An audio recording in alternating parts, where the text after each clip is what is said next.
रूहानी अपने मन में कई सारे सवाल लिए निहाल और राठी सर दोनों के साथ अपने एग्ज़ाम देने के लिए हॉस्पिटल से निकल गई। जब वो बाहर आई तो निहाल एकदम से राठी सर से बोल पड़ा, सर अगर आप बुरा ना माने तो क्या हम अपनी कार से जा सकते हैं? हम सेंटर पर मिल जाएंगे। उसके ऐसा कहने पर रूहानी को तो कुछ समझ में नहीं आया, पर राठी सर को बहुत ही ज़्यादा गुस्सा आ गया और वो खुद में मन ही मन बोला, मुझे मेरी रूहानी से दूर करके उसके साथ रोमांस करना चाहता है तू निहाल। पर कोई बात नहीं, तू भी क्या याद रखेगा कि ये राठी सर ने तुझे रूहानी से लास्ट टाइम मिलने दिया।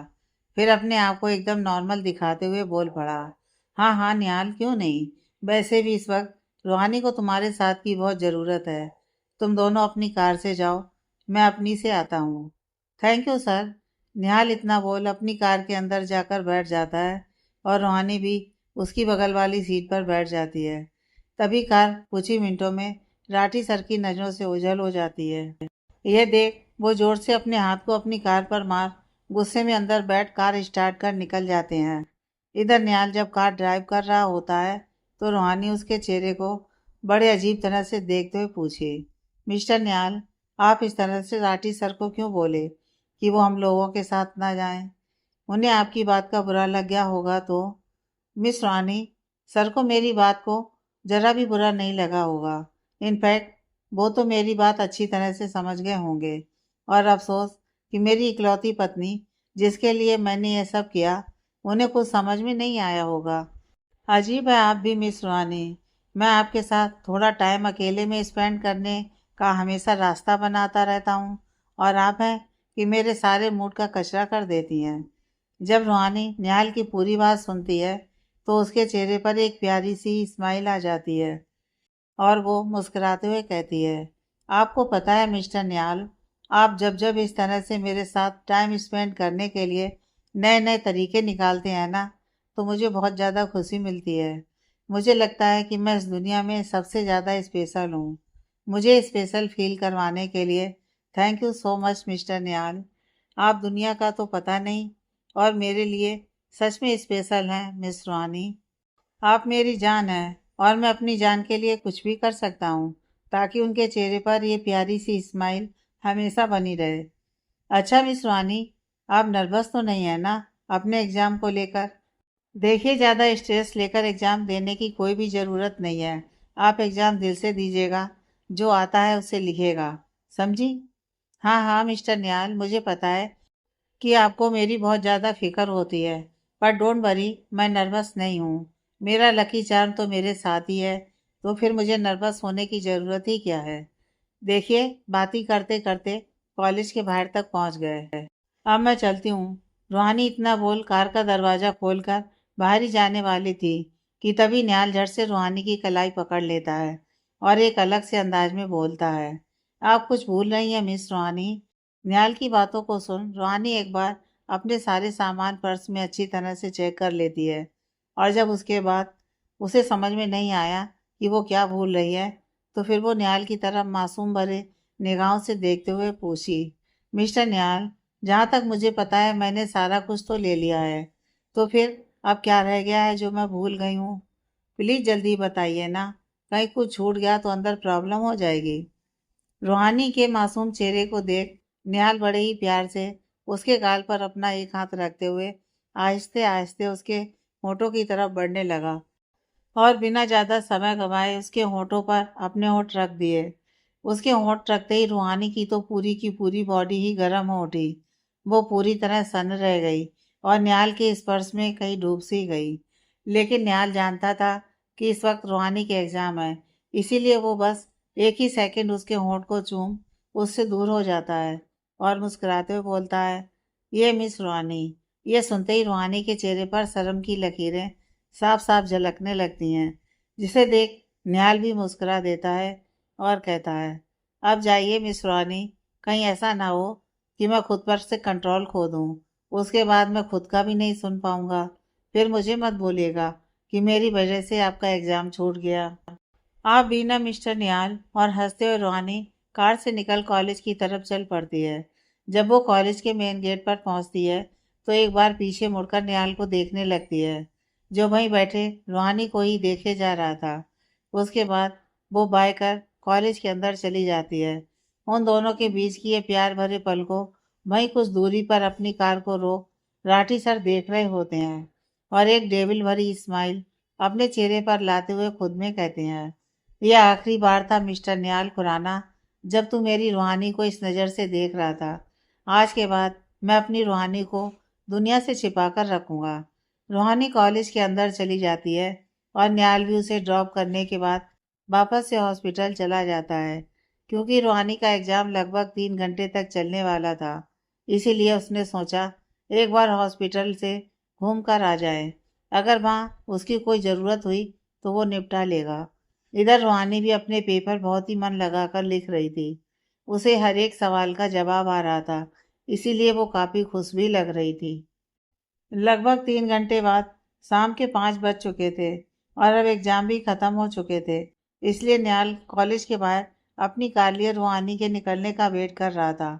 वो पूरे 15 मिनट तक कॉलेज के मेन गेट को एक टक लगाए देखता रहा, पर सारे स्टूडेंट निकलने के बाद भी उसे रूहानी आती हुई नहीं दिखाई दी, जिस वजह से वो थोड़ा खुद में परेशान होते हुए बोला, ये मिस रूहानी कहाँ रह गई? सारे स्टूडेंट्स तो बाहर आ गए हैं, एग्ज़ाम भी ओवर हो गया है, तो फिर वो अभी तक आई क्यों नहीं है?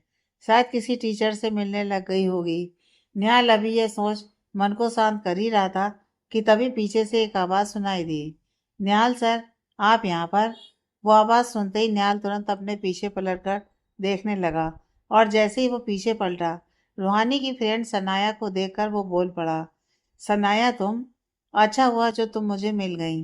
देखो ना, मैं कब से मिस रूहानी का यहाँ पर खड़ा वेट कर रहा हूँ और वो हैं कि अंदर से बाहर ही नहीं आ रही हैं। वैसे तुम अपनी दोस्त के बिना ही बाहर आ गई।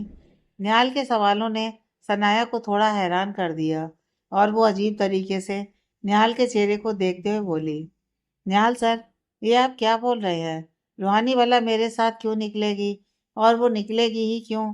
वो तो कब का बाहर रह चुकी थी और वो मुझे बोली भी थी कि आप उनका बाहर वेट कर रहे होंगे, इसीलिए वो हम लोगों के लिए नहीं रुक सकती है।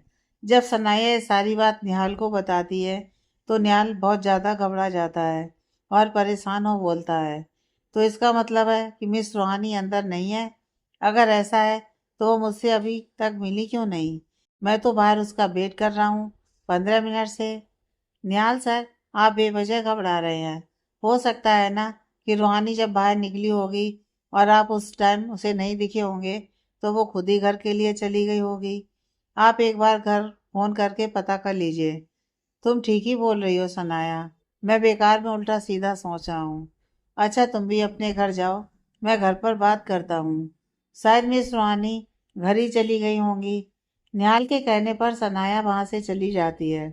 उसके जाने के बाद निहाल भी बिना 1 मिनट की देरी किए तुरंत राखी को कॉल लगा देता है। हेलो भाई, बोलिए। राखी, क्या मिस रूहानी वहाँ पहुँच गई हैं? निहाल जैसे ही ये बात पूछता है, राखी हैरान हो कहती है, पर निहाल भाई, रूहानी भाभी तो आपके साथ ही आने वाली थी ना, तो फिर वो यहाँ पर पहले कैसे पहुँचेंगी? क्या? फिर अगले ही पल निहाल ये सोचकर अपने मन की घबराहट को राखी से छिपा झूठ बोल दिया कि कहीं ये सब जानकर हॉस्पिटल में सभी लोग परेशान ना हो जाएं, और इसीलिए वो राखी से बोला, नहीं राखी, वो तो मैंने बस ऐसे ही पूछ लिया।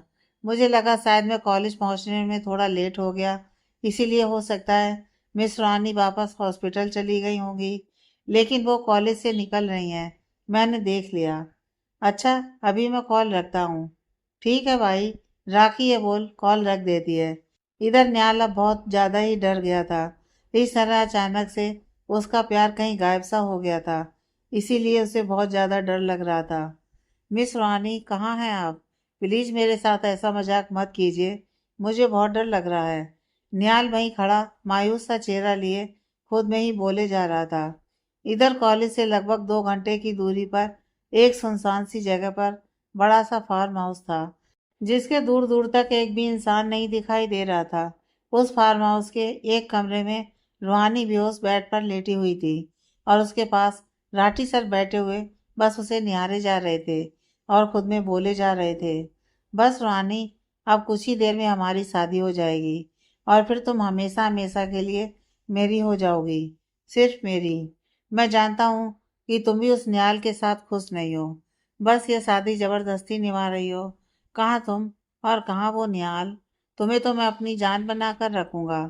अब तुम जल्दी से होश में आ जाओ और उसके बाद हम दोनों शादी कर लेंगे और हमेशा हमेशा के लिए एक हो जाएंगे। राठी सर एक सिरफिरे इंसान की तरह खुद में ही उल्टी सीधी बातें किए जा रहे थे और रूहानी को घूरे चले जा रहे थे।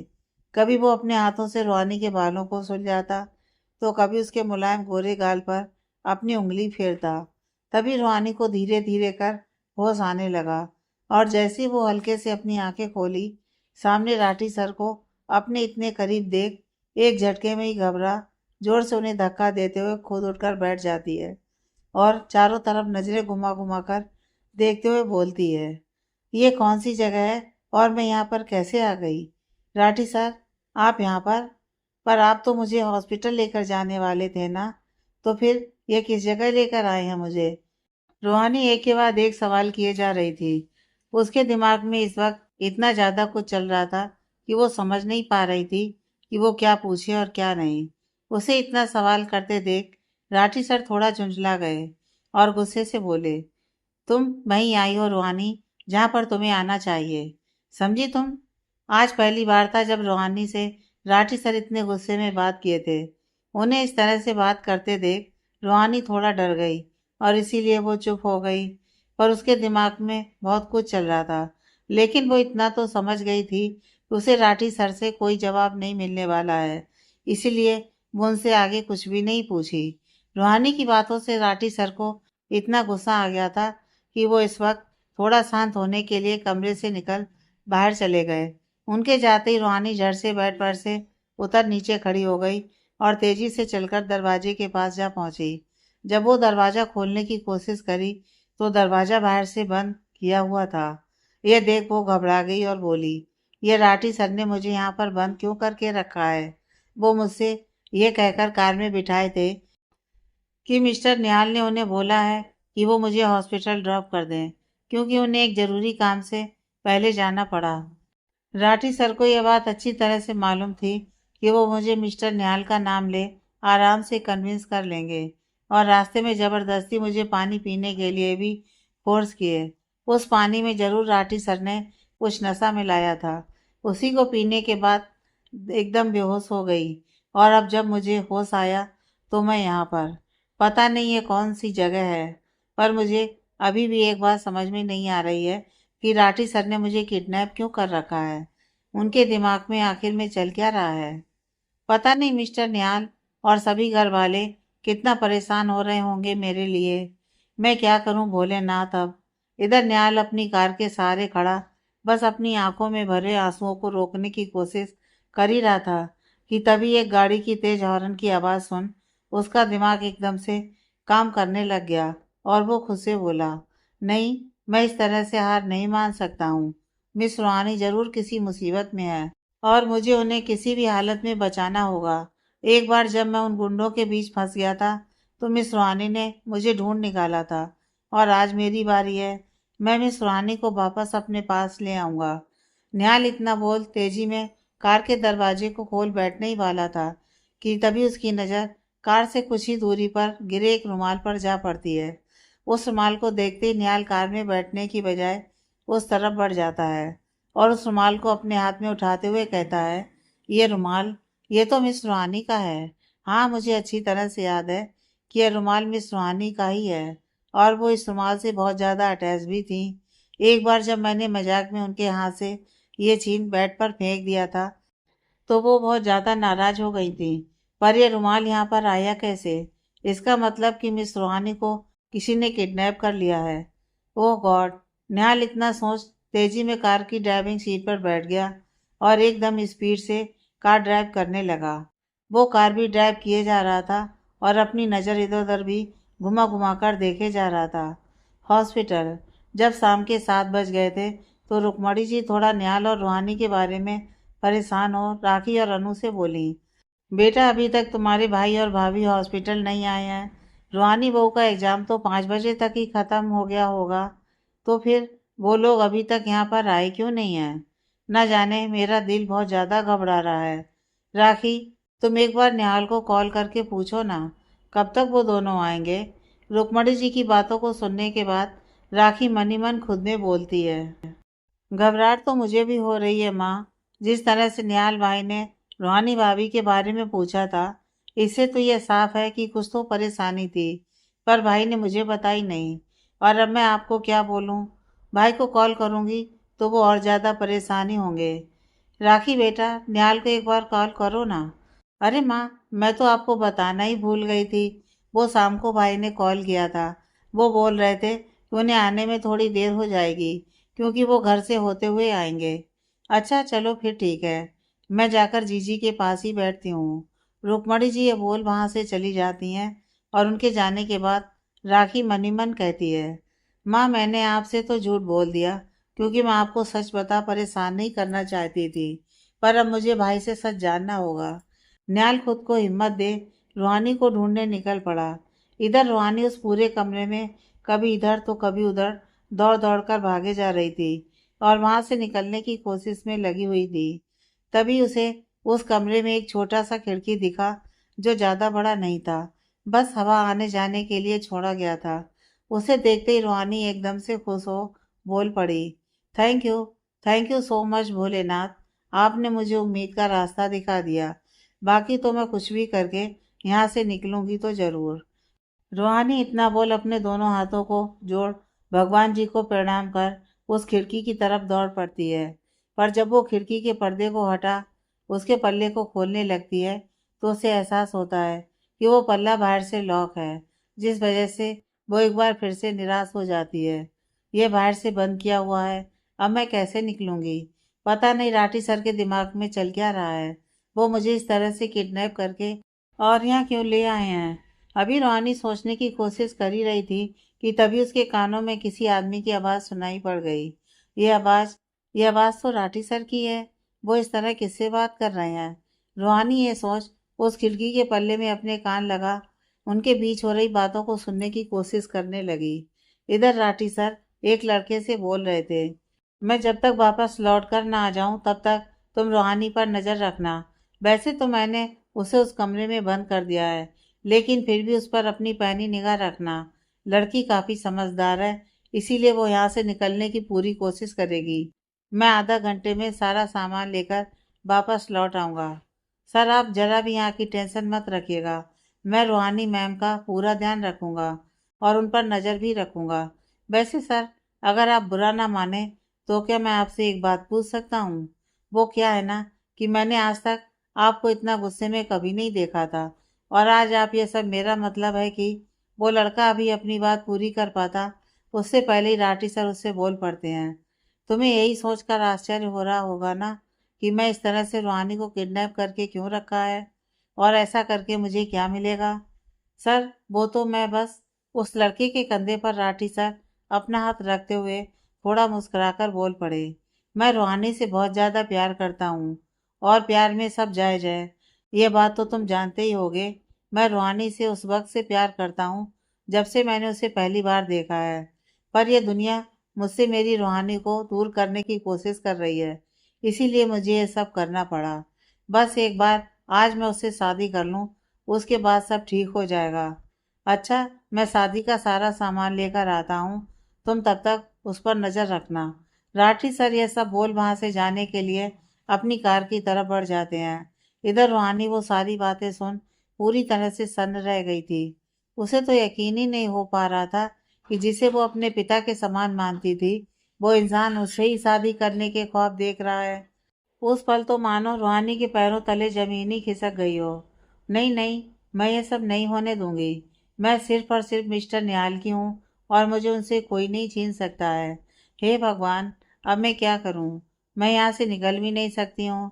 मुझे पता है कि मिस्टर निहाल मुझे बाहर ढूंढ रहे होंगे, पर मुझे उनकी हेल्प करनी होगी। यहाँ से निकल नहीं सकती ना, पर अपना कोई निशानी तो बाहर भेज ही सकती हूँ ना। रूहानी इतना सोच बिना एक भी मिनट गंवाए जल्दी से बेड पर फेंके अपने पर्स को उठाती है और उसमें से अपनी वो रिंग निकालती है, जो रिंग निहाल ने उसे पहली बार गिफ्ट किया था। उसे देख एक पल को वो मुस्कुराती है और फिर एकदम गंभीर हो खुद में कहती है, मुझे पता है मिस्टर निहाल, आप जब इस रिंग को देखेंगे तो समझ जाएंगे कि ये मेरा है और फिर आप मुझे ढूंढ भी लेंगे। इतना सोच रूहानी दौड़कर उस खिड़की के पास गई और उस खिड़की को तो पहले जैसे तैसे खोलने की कोशिश करी, पर जब वो उससे नहीं खुली तो वो अपनी रिंग को उस खिड़की के नीचे जो थोड़ी सी खाली जगह थी उससे बाहर की तरफ जोर लगाकर फेंक देती है। बस भोलेनाथ, यह रिंग मिस्टर निहाल तक पहुंचा देना। मैं नहीं जानती हूँ कि मैं कैसे यहाँ से निकल पाऊंगी, इसीलिए अब सब कुछ आपके भरोसे छोड़ रही हूँ। इधर निहाल कार ड्राइव कर चले जा रहा था, तभी राखी का कॉल उसकी मोबाइल पर आने लगता है। राखी का कॉल? वो इस समय अभी कॉल क्यों कर रही है? सब सही तो होगा ना? निहाल इतना बोल जल्दी से कार को साइड में खड़ा कर कॉल रिसीव करते हुए बोला, हाँ राखी बोलो, वहाँ और सब ठीक है ना? बुआ माँ की तबीयत तो ठीक है ना? तभी राखी एकदम गंभीर हो बोल पड़ती है, निहाल भाई यहाँ पर सब ठीक है, बुआ माँ भी अब ठीक है। मैंने कॉल कुछ और पूछने के लिए किया है। देखो राखी, तुम्हें जो भी बात करनी है मैं जब आऊँगा उस वक्त कर लेना। फिलहाल मुझे कुछ ज़रूरी काम है तो अभी मैं तुमसे बात नहीं कर सकता हूँ। मैं बाद में बात करता हूँ। प्लीज़ निहाल भाई, मैं इतना तो समझ रही हूँ कि आप बहुत ज़्यादा परेशान हैं, और वैसे भी अभी यहाँ माँ आप दोनों के बारे में पूछ रही थी। मैंने उन्हें कुछ भी कह के बात को अभी के लिए तो टाल दिया है, पर मैं अच्छी तरह से जानती हूँ कि आप किसी प्रॉब्लम में हो भाई, तो इसीलिए कम से कम मुझे तो सच का पता होना चाहिए ना भाई। प्लीज़ बताइए ना क्या बात है। राखी जब ज़्यादा फोर्स करने लगती है तो निहाल से और नहीं छिपाया जाता है, और इसीलिए उसकी आंखों में आंसू के साथ आवाज़ भी भारी हो जाती है। राखी, वो दरअसल मिस रोहानी पता नहीं कहाँ चली गई हैं, मुझे मिल नहीं रही हैं। जैसे ही निहाल ये बात राखी से बोलता है, राखी एकदम से स्तब्ध हो बोल पड़ती है, क्या? पर जैसे ही वो अपनी माँ और बहन को अपनी तरफ देखते हुए महसूस करती है, तुरंत बात को थोड़ा चेंज कर वहां से कुछ दूर पर जाकर खड़ी हो जाती है। निहाल भाई, ये आप क्या बोल रहे हैं? भाभी नहीं मिल रही हैं का क्या मतलब है? वो तो कॉलेज ही गई थी ना? तो फिर? हाँ राखी, जब मैं उन्हें वापस कॉलेज से लेने आया तो उस वक्त वो वहाँ पर थी ही नहीं। मुझे लगता है मिस रूहानी का किडनैप हो गया है। ये आप क्या बोल रहे हैं भाई? अब क्या होगा? पता नहीं, मुझे खुद को कुछ समझ में नहीं आ रहा है कि मैं मिस रूहानी को कहाँ से ढूंढूं। आखिर में वो है कहाँ पर? किसने उन्हें किडनैप किया है, कुछ पता नहीं है। निहाल काफ़ी ज़्यादा इमोशनल हो ये सारी बातें बोल रहे थे, जिसे सुन राखी को भी बहुत ज़्यादा बुरा लग रहा था, पर वो इस वक्त निराश होने के बजाय बोली, निहाल भाई, आप इस तरह से हिम्मत नहीं हार सकते हैं। आप भाभी से प्यार करते हो, और प्यार में इतनी ताकत होती है कि वो अपने प्यार को कहीं से भी ढूंढ ही निकालती है। हो सकता है आपको भी भाभी के पास पहुंचने का कोई रास्ता मिल जाए, इसीलिए आप निराश होकर हिम्मत हारने की बजाय पूरी जान लगा दीजिए भाभी को ढूंढने में, क्योंकि वो कॉलेज से ज़्यादा दूर तो नहीं गई होंगी अभी तक। जिसने भी उन्हें किडनैप किया है वो उन्हें कॉलेज के आसपास ही रखे होगा। राखी जब निहाल को मोटिवेट करती है, उसके बाद निहाल को भी हिम्मत मिलता है, और वो अपनी आंखों से बह रहे आंसुओं को पोंछते हुए बोला, तुम बिल्कुल ठीक बोल रही हो राखी, मैं इस तरह से निराश नहीं होऊंगा। मैं ढूंढूंगा मिस रूहानी को। बस राखी, तुम हॉस्पिटल में सब संभाल लेना, और हाँ, किसी को भी मिस रूहानी की किडनैपिंग के बारे में पता नहीं चलना चाहिए। मैं जल्दी मिस रूहानी को ढूंढ लूंगा। भाई, आप यहाँ की टेंशन मत लीजिए, यहाँ पर मैं सब संभाल लूंगी। आप भाभी को ढूंढने पर जोर लगाइए। ऑल दी बेस्ट भाई। ठीक है राखी, अच्छा अब मैं फ़ोन रखता हूँ। निहाल इतना बोल कॉल कट कर देता है और खुद में आत्मविश्वास के साथ बोलता है, मैं आ रहा हूँ मिस रानी आपके पास। बस आप तब तक खुद की रक्षा कीजिएगा। इतना बोल निहाल कार स्टार्ट कर देता है और आगे निकल जाता है। अभी वो कुछ दूरी ड्राइव किया था कि तभी उसके सामने से आ रही कार को देख वो खुद में बोला, ये कार तो राठी सर की कार है ना? ओह, मैं ये कैसे भूल सकता हूँ कि राठी सर भी कॉलेज आते थे मिस रूहानी के लिए। इन्हें ज़रूर कुछ तो पता होगा मिस रूहानी के बारे में। इतने दिमाग में आते ही निहाल तेजी से कार को राठी सर की कार के सामने लाकर खड़ा कर देता है, जिस वजह से राठी सर को एकदम से कार को रोकना पड़ता है, और वो गुस्से में खुद से बोलती हैं, ये बेवकूफ़ यहाँ पर क्या कर रहा है? कहीं से मुझ पर शक तो नहीं हो गया? नहीं, मैं इसे खुद पर शक करने की वजह नहीं दे सकता हूँ जब तक कि मैं रूहानी से शादी नहीं कर लेता। राठी सर इतना बोल कार से बाहर निकलते हुए बोले, निहाल तुम यहाँ पर क्या कर रहे हो? सर दरअसल मैं आपसे ही मिलने आया हूँ। सर आप भी ना आज मिस रूहानी के कॉलेज आए थे, वो आपके साथ है ना? जैसे ही निहाल ये बात पूछता है, पहले तो राठी सर थोड़ा नर्वस जैसे हो जाते हैं, पर अगले ही पल वो बोलते हैं, नहीं तो निहाल, रूहानी मेरे साथ क्यों होगी भला? और वैसे भी जब मैं रूहानी के कॉलेज पहुंचा था तो रूहानी अंदर जा चुकी थी, इसीलिए मैं वहां से वापस लौट गया। मुझे कुछ ज़रूरी काम भी थे, इसी वजह से। वैसे निहाल तुम ये बात पूछ ही क्यों रहे हो? रूहानी को तो तुम्हारे साथ ही होना चाहिए ना? नहीं राठी सर, दरअसल आज जब मैं उन्हें कॉलेज से रिसीव करने पहुंचा तो उससे पहले ही मिस रूहानी को किसी ने किडनैप कर लिया था। क्या? रूहानी को किसी ने किडनैप कर लिया? ये कैसे हो सकता है निहाल? राठी सर निहाल के कंधे पर अपना तसल्ली भरा हाथ रखते हुए बोले, तुम इतना परेशान मत हो निहाल, रूहानी को कुछ भी नहीं होगा, वो बहुत जल्दी तुम्हें मिल जाएगी, बस तुम हिम्मत से काम लो। राठी सर के थोड़ा तसल्ली देने से निहाल उनके गले से जा लगा और जैसे ही वो अपना हाथ राठी सर के पीठ पर रखा तो उसे एकदम से कुछ चुभन सा महसूस हुआ, जिस वजह से उसके मुंह से अनायास ही आह निकल गया। क्या हुआ निहाल, तुम इस तरह से क्यों बोले? पता नहीं सर, मुझे एक पल को ऐसा लगा जैसे मेरे हाथों में कुछ गड़ा, पर शायद मुझे भ्रम हुआ होगा। अच्छा कोई बात नहीं, अब चलो चलकर रूहानी को ढूंढते हैं। तुम इस तरफ जाओ और मैं दूसरी तरफ जाकर देखता हूँ। राठी सर के कहने पर निहाल भी हामी भर अपनी कार में जाकर बैठने लगता है, पर जैसे ही वो अपने हाथ को कार के स्टीयरिंग पर ड्राइव करने के लिए रखता है, तभी उसकी नज़र अपने हाथ में पहने ब्रेसलेट में फंसी अंगूठी पर जा पड़ता है। उसे देखते ही निहाल एकदम से उस अंगूठी को अपने हाथ में लिए बड़े ही ध्यान से उसे देखने लगता है और हैरान हो खुद में बोलता है, ये अंगूठी, ये तो मैंने ही मिस रूहानी को पहनाई थी, पर ये अंगूठी यहाँ पर, इसका मतलब राठी सर के गले मिलने पर जब मुझे कुछ चुभने का एहसास हुआ था तो वो ये अंगूठी थी, पर ये अंगूठी उनके पास कैसे? मैं उनसे कॉल करके पूछता हूँ। निहाल इतना सोच बिना एक भी मिनट की देरी किए तुरंत राठी सर को कॉल लगा देता है और कान पर मोबाइल लगा दूसरी तरफ से कॉल रिसीव होने का वेट करने लगता है। पर अभी सिर्फ एक ही रिंग हुआ होगा कि निहाल एकदम से कॉल कट कर आंखें बड़ी बड़ी करते हुए खुद में स्तब्ध चेहरे के साथ बोला, ये मैं अभी क्या करने वाला था? ये अंगूठी राठी सर के पास से मिला है, इसका मतलब ये भी तो हो सकता है कि राठी सर ने ही मिस रूहानी को गायब किया हो। भले ही राठी सर कुछ भी ना किए हो, पर फिर भी मैं मिस रूहानी के मामले में किसी भी तरह का कोई भी रिस्क नहीं ले सकता हूँ। मुझे राठी सर का पीछा करना होगा। निहाल इतना बोल तेजी में कार राठी सर के पीछे दौड़ा दिया और चल पड़ा उनका सच जानने। अभी वो कुछ दूर ही चला था कि तभी निहाल एकदम से शॉक हो गया जब उसने राठी सर की कार को मार्केट के साइड में खड़ा देखा और सर को कुछ शादी की शॉपिंग करते हुए पाया। ये राठी सर शादी की शॉपिंग क्यों कर रहे हैं? अभी किसकी शादी है? जहाँ तक मुझे पता है इनके रिलेशन में भी कोई ऐसा नहीं है जिसकी अभी शादी हो। और फिर सर ने तो बोला कि वो रूहानी को ढूंढने जा रहे हैं, तो फिर निहाल के दिमाग में काफ़ी सारी चीज़ें चल रही थीं। तभी राठी सर सारा सामान खरीद कार की पिछली वाली डिक्की में रख खुद कार में बैठ बाहर से निकल जाते हैं। जब निहाल देखता है कि सर वहां से निकल जाते हैं, तभी वो उनकी कार के पीछे चल पड़ता है। चलते चलते जब निहाल राठी सर के पीछे रूहानी के कॉलेज तक जा पहुंचा तो एक पल को वो हैरान रह गया। ये राठी सर मिस रूहानी के कॉलेज की तरफ क्यों आ गए? इन्होंने तो बोला था कि वो रूहानी से मिले ही नहीं थे, तो फिर वो इस वक्त कॉलेज की तरफ क्यों आ रहे हैं? कहीं इन्होंने सच में तो मिस रूहानी को किडनैप नहीं कर लिया? इधर रूहानी फार्म हाउस में बस भगवान को याद किए बैठी हुई थी और प्रार्थना कर रही थी कि वो किसी तरह से निहाल के पास पहुंच जाए।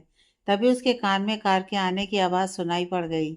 वो आवाज़ सुनते ही रूहानी झट से खड़ी हो गई और अपनी आंखों से आंसू पोंछते हुए बोली, लगता है राठी सर आ गए हैं। भगवान अब मैं क्या करूं? कुछ ही देर में वो मुझसे ज़बरदस्ती शादी करने वाले हैं और ये सब जानते हुए भी मैं कुछ भी नहीं कर पा रही हूँ।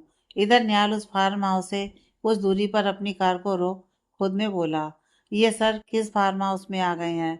यहाँ पर फार्म हाउस है, ये बात सर को कैसे पता है? कहीं ये सर का ही तो नहीं है? मुझे अंदर जाकर देखना पड़ेगा आखिर में सर यहाँ पर क्यों आए हैं, वो भी शादी के सामान के साथ। निहाल ये खुद में बोल जल्दी से कार से निकल जाता है और उस फार्म हाउस की तरफ चल पड़ता है। वो अपने आप को सबकी नज़रों से बचाते हुए फार्म हाउस के अंदर आ पहुंचता है और जब वो अंदर का नज़ारा देखता है तो दंग रह जाता है। राठी सर ने शेरवानी क्यों पहन रखी है? इस वक्त तो इंडिया में रोजी मैम भी नहीं है, तो फिर यह शादी किनसे करने वाले हैं? मुझे कुछ भी समझ में नहीं आ रहा है। आखिर में सर क्या कर रहे हैं? बाहर इनका चेहरा अलग ही है और यहाँ पर ये कुछ और ही है। अभी न्यायालय खुद में सोच ही रहा होता है कि तभी राठी सर दोनों चमचों से ऊंची आवाज में बोले, जल्दी से जाकर रूहानी मैम को ले आओ। अगर वो सीधे तरीके से आने को नहीं माने तो उन्हें बोल देना कि उसके न्याल और पूरा परिवार मेरे कब्जे में है। वो तुरंत मान जाएगी। अब जा, जल्दी से उसे लेकर आओ। अब और दूर नहीं रहा जाता मुझे मेरी रूहानी से। राठी सर इतना बोल जोर जोर से हंसने लगे और बैठ गए अग्नि कुंड के सामने। एक पंडित भी वहीं पर बैठा हुआ था और मंत्र पढ़ते चले जा रहा था। जब न्याल उनकी सारी बातों को सुनता है तो वो सारा का सारा खेल समझ जाता है और खुद से कहता है, मिस रोहानी, अब आप बिल्कुल भी घबराइए नहीं। आपका न्याल यहाँ पर आपको बचाने के लिए पहुँच चुका है। जिस सर का मैं आज तक इतना रिस्पेक्ट करता था, मुझे नहीं पता था कि उनके दिल में इतनी गंदगी भरी हुई है। पर कोई बात नहीं, उन्हें शायद हमारे प्यार का एहसास नहीं है, इसीलिए तो वो ये समझ रहे हैं कि निहाल से उसकी रूहानी को वो दूर कर देंगे। इतना बोल वो चुपके से उन चमचों के पीछे चला गया और उन चमचों में से एक का मुंह पीछे से दबा उसे बेहोश कर साइड में ले आया और उसके कपड़े पहन अपने मुंह को गमछे से ढक दिया। बाकी के चमचों के साथ रूहानी को लाने चल पड़ा। इधर रूहानी जिस कमरे में बैठी हुई थी, वो जैसे ही किसी के कदमों की आहट सुनती है, झटके से उठ खड़ी हो जाती है और जल्दी से कमरे में रखे एक मोटी लाठी को उठा दरवाजे के पीछे जा छिपती है। जैसे ही वो दरवाजा खुलता है, रूहानी उस डंडे से बाहर करने वाली होती है कि तभी न्याल एक झटके में उस लाठी को पकड़ लेता है और रूहानी के चेहरे को इतने समय के बाद देखकर बस उसे देखते ही रह जाता है। रूहानी जब इस तरह से अजीब नज़रों से न्याल को घूरते देखती है तो उसे कोई अनजान आदमी समझ गुस्से से बोलती है, मैं तुम लोगों को बता रही हूँ, मुझे कराटे बहुत ही अच्छी तरीके से आते हैं। मैं तुम सबको मार डालूंगी अगर किसी ने भी मुझ पर बुरी नज़र या फिर मुझे छूने की कोशिश भी की तो। छोड़ो मुझे। रूहानी न्याल के हाथों से खुद को छुड़ाने की कोशिश करने लगी, पर तभी न्याल अपनी आवाज़ में थोड़ा मोटा करते हुए बोल पड़ा, इस लड़की के लिए तो मैं अकेले ही काफ़ी हूँ, इसलिए तुम सभी लोग जाओ और जाकर बाहर की सारी व्यवस्था को देखो। मैं इसे लेकर अभी बाहर आता हूँ।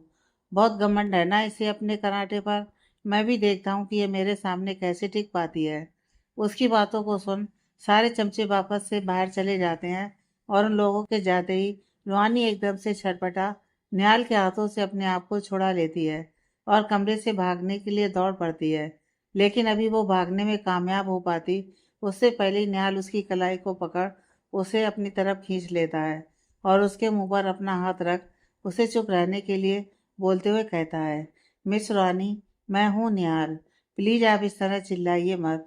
जैसे ही रूहानी जानती है कि उसका प्यार उसे बचाने के लिए आ गया है, उसकी खुशी का कोई ठिकाना ही नहीं रहता है और वो जड़ से निहाल के सीने से लिपट रोते हुए बोलने लगती है, मुझे पता था मिस्टर निहाल कि आप मुझे ज़रूर ढूंढ लोगे। आपको पता है वो राठी सरना। रूहानी अभी इतना ही बोल पाई थी कि तभी निहाल उसे अपने सीने से थोड़ा अलग करते हुए उसके गाल पर बह रहे आंसुओं को अपने हाथ से पोंछते हुए बोला, मुझे सब पता चल गया है मिस रूहानी। मुझे तो ये बात सोच कर भी घिन आ रही है कि राठी सर की सोच इतनी गिरी हुई है। उन्हें क्या लगा अगर वो हमारे बीच अच्छे इंसान बनकर रहने का नाटक करते रहेंगे तो मैं उन पर शक नहीं करूँगा। मिस रूहानी, मैं आपके लिए किसी से भी लड़ सकता हूँ, तो फिर वो राठी सर क्या चीज़ है? अच्छा, इस वक्त हम ज़्यादा बात नहीं कर सकते हैं। मैंने पुलिस को भी इन्फॉर्म कर दिया है यहाँ आने के लिए, पर जब तक कि पुलिस यहाँ पर पहुँच नहीं जाती, आपको सबको स्पेशली राठी सर को ज़रा भी शक नहीं होने देना है कि अब उनका प्लान बिगड़ने वाला है। आप समझ रही हैं ना मिस रूहानी, मैं क्या बोल रहा हूँ? निहाल की पूरी बातों को सुनने के बाद रूहानी मुस्कुराते हुए बोली, बिल्कुल, और अब मुझे किसी भी बात का कोई डर नहीं है मिस्टर निहाल, क्योंकि मुझे पता है कि आप मुझे कुछ भी नहीं होने देंगे। तो फिर चलिए खेलते हैं राठी सर के साथ उन्हीं का खेल। रूहानी मुस्कुराकर यह बात बोल कमरे से बाहर निकलने लगी, लेकिन तभी निहाल एक बार फिर रूहानी को अपनी तरफ खींच लेता है और इस बार कुछ बोले बिना ही बड़े ही प्यार से उसके होठों को चूमते हुए कहता है, आई लव यू मिस रूहानी, जिस पर रूहानी भी लव यू टू बोल देती है। इधर फार्म हाउस के हॉल वाले एरिया में राठी सर कब से बैठे रूहानी के आने का वेट कर रहा था, पर अभी तक रूहानी को नहीं आते देख वो थोड़ा गुस्सा हो गया और अपने चमचों से बोला, तुम लोग यहाँ वापस क्यों आ गए? अभी तक रूहानी आई क्यों नहीं है? तुम लोगों को उसे लाने भेजा था ना? तो फिर? अभी राठी सर गुस्सा हो ही रहे थे कि तभी रूहानी अपने माथे पर लाल चुनरी ओढ़े वहां पर आते हुए बोली, इसकी कोई ज़रूरत नहीं है मिस्टर राठी, मैं खुद ही आ गई। जैसे ही राठी सर रूहानी को आते हुए देखते हैं, वो हैरान होने के साथ साथ काफ़ी खुश भी हो जाते हैं और बोलते हैं, क्या बात है रूहानी, तुम खुद ही मुझसे शादी करने के लिए मान गई। अभी कुछ देर पहले तक तो तुम मुझसे शादी ना करने के लिए चिल्लाए जा रही थी, तो फिर अब ऐसा क्या हो गया? आपको क्या लगता है कि मिस्टर राठी सर आप सच में मुझसे शादी कर लेंगे? मुझे अपने भोलेनाथ पर पूरा भरोसा है और मुझे पता है कि मेरी और मिस्टर निहाल की जोड़ी वो खुद बनाए हैं, तो फिर वो मुझे किसी और के साथ कैसे बांध सकते हैं? इसीलिए आप खेलो अपना खेल और मैं अपने भगवान पर भरोसा कर बैठती हूँ। आज देखते हैं कि किसकी जीत होती है। रूहानी राठी सर को बिल्कुल भी शक होने नहीं देना चाहती थी, इसीलिए उसने ऐसा बोला, जिससे राठी सर भी हंसते हुए बोले, ठीक है तो फिर मैं भी देखता हूँ कि आज तुम्हारे भगवान कैसे तुम्हें मुझसे शादी करने से रोकते हैं। एक के बाद एक सारी रस्म हुए चली जा रही थी। रूहानी बीच बीच में वहीं पर साइड में खड़े गमछा से अपने मुंह को ढके निहाल को देख लिया करती थी और फिर अपना सर झुका उन झूठी रस्मों को करने लगती थी। जल्दी मंगलसूत्र पहनाने का समय आ गया। अब रूहानी थोड़ा डरने लगी थी, क्योंकि वो किसी भी हालत में राठी सर के हाथों मंगलसूत्र नहीं पहन सकती थी। इसीलिए वो बस मन ही मन भगवान से प्रार्थना करे जा रही थी कि वो किसी भी कीमत पर यह शादी ना होने दे। राठी सर अभी रूहानी को मंगलसूत्र पहना पाते उससे पहले ही उनके फार्म हाउस में एक साथ ढेर सारे पुलिस की एंट्री हो गई, जिसे देख राठी सर एकदम से घबरा गए और अपनी आंखें फाड़ फाड़ कर पुलिस को देखने लगे। क्या हुआ टीचर साहब, आपकी शादी पर हम आपके बाराती बनकर आए हैं, अब आपको ससुराल तो जाना ही होगा ना। Constable, arrest him. पुलिस के ऐसा कहने पर राठी सर तेजी से उठकर वहां से भागने की कोशिश करने लगते हैं, पर जब उन्हें लगता है कि वो पुलिस के हाथों नहीं बच पाएंगे, तो वो तुरंत नाटक करते हुए पुलिस के पैरों में गिर बोलने लगते हैं, प्लीज़ सर मुझे माफ़ कर दीजिए, पता नहीं मैं कैसे ये सब करने वाला हूँ, मैं सच में बहुत ही बुरा इंसान हूँ, पर प्लीज़ मुझे एक मौका दे दीजिए।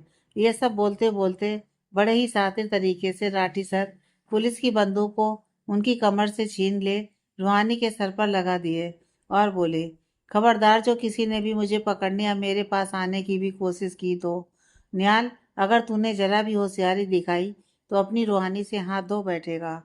रूहानी के सर पर बंदूक ताने देख निहाल एकदम से घबरा गया और घबराते हुए बोलने लगा, प्लीज प्लीज मिस रूहानी को कुछ मत करना, तुम यहाँ से जाओ, कोई नहीं रोकेगा तुम्हें, प्लीज इंस्पेक्टर कुछ मत कहिएगा, आप लोग, मैं अपनी मिस रूहानी की जान को खतरे में नहीं डाल सकता हूँ। निहाल के बोलते ही सारे इंस्पेक्टर अपनी अपनी गन नीचे रख देते हैं और राठी सर उस फार्म हाउस के मेन दरवाजे की तरफ रूहानी को लिए बड़े चले जा रहे थे। जब रूहानी देखती है कि उसकी वजह से राठी सर जैसा इंसान पुलिस के चंगुल से छूट जाएगा, तो वो शांत नहीं रह सकी और अपनी जान की परवाह किए बिना एकदम से राठी सर को धक्का दे खुद से दूर धकेल दिया। जैसे ही राठी सर नीचे जमीन पर गिरते हैं, सारे के सारे इंस्पेक्टर और कांस्टेबल उसे चारों तरफ से घेर लेते हैं और राठी सर की शेरवानी का कॉलर पकड़ उठाते हुए इंस्पेक्टर बोला, अब चलो टीचर जी, जरा ससुराल के दर्शन कर लो, तुम जैसे घटिया और कमीने इंसान की वजह से ही टीचर का भी नाम बदनाम होने लग गया है, अब चल खातिरदारी करूं तेरी। इंस्पेक्टर इतना बोल उन्हें लेकर चले जाते हैं। उनके जाने के बाद न्याल दौड़कर रूहानी के पास जाता है और उसे झट से अपने सीने से लगाते हुए बोला, मिस रूहानी, आप ठीक तो है ना? आपको कुछ हुआ तो नहीं है ना? मिस्टर निहाल, मैं बिल्कुल ठीक हूँ, आप ठीक है ना? हाँ मैं भी ठीक हूँ। वैसे मिस रूहानी, मुझे माफ़ कर दीजिए। जब निहाल रूहानी से माफ़ी मांगता है तो रूहानी थोड़ा हैरानी से उसके चेहरे को देखते हुए पूछती है, पर मिस्टर निहाल आप मुझसे माफ़ी क्यों मांग रहे हैं? आपने थोड़ी ना कुछ किया है जो आप। नहीं मिस रूहानी, भले ही मैं ये सब नहीं किया हूँ, पर फिर भी मैंने उस दिन आपकी बात भी तो नहीं ना सुनी थी। जब आपको राठी सर के नज़दीक आने से अजीब फील हुआ था, उल्टा मैंने आपको बोला कि वो सब आपके मन का ही वहम है। इसमें आपकी कोई भी गलती नहीं है मिस्टर निहाल। प्लीज़ आप इस तरह से खुद को दोषी मत बनाइए। अच्छा, अब क्या यहीं पर रहना है आपको या फिर हॉस्पिटल भी चलना है? रूहानी इतना बोल जल्दी से जाने के लिए आगे बढ़ी, लेकिन तभी निहाल उसकी कलाई को पकड़ उसे अपनी तरफ खींच लेता है और उसकी आंखों में देखते हुए प्यार से बोलता है, मिस रूहानी, फाइनली अब सब कुछ ठीक हो गया है और इसी खुशी में क्या अब आप मुझे। निहाल इतना बोला ही था कि तभी रूहानी उसके होंठों पर अपनी उंगली रख देती है और हल्के मुस्कुराते हुए बोल पड़ती है, मैं समझ गई मिस्टर निहाल कि आप क्या जानना चाह रहे हैं और मेरा जवाब हाँ है। मैं भी अब आपकी हो जाना चाहती हूँ। Love you mister Nihal. Love you miss रूहानी। ये बोल निहाल फिर से रूहानी को अपने गले से लगा लेता है। दी एंड।